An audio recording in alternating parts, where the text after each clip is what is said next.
እንግዲህ አንድ ነው የሚለው ቃል ወይም አባባል የቡድን የህብረት አንድ ሳይሆን በቡድንም አንድ መባል አለ፣ በህብረትም አንድ መባል አለ።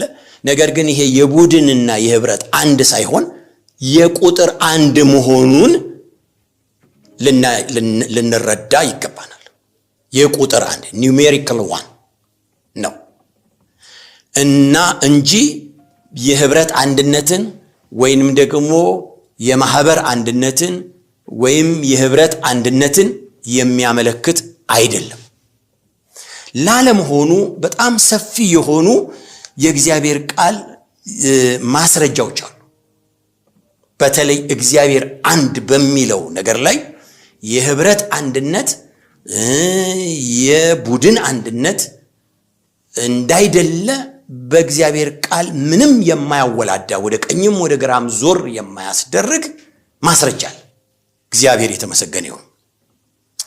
ለዚህም ነው ይሄ ጸሐፊ ከእርሱም በቀር ሌላ የለም የሚለውን የጨመረው እንደው ለሰው የቡድን እንዳይመስለው ወይም የህብረትም እንዳይመስለው። ከእርሱም በቀር ሌላ የለም የሚለው መዝጊያ ቡድንን የሚያጠፋ ነው፣ ህብረትን የሚያጠፋ ነው። ሰዎች አስዩም በሚያደርጉት በሚገምቱት መልክ ሊሆን ይችላል ብለው ሊጠራጠሩ የሚችሉበትን ነገር የሚቆርጥ ነው። ከእርሱም በቀር ሌላ የለም የሚለው አንዳንዴ ለሙግት ልንለው እንችላለን ወይም ለመከራከሪያ አንዳንድ ቃሎች ይጠቀሳል። ለምሳሌ ኤካድ የሚለው የዕብራይስጥ ቃል ማደናገሪያ ሊሆን አይችልም፣ መከራከሪያ ሊሆን አይችልም። እንደ አማርኛው ሆነ እንደ እንግሊዝኛው ኤካድ የሚለው ቃል በቁጥር አንድ ወይም በህብረት አንድ መሆንን ሊገልጥ ይችላል።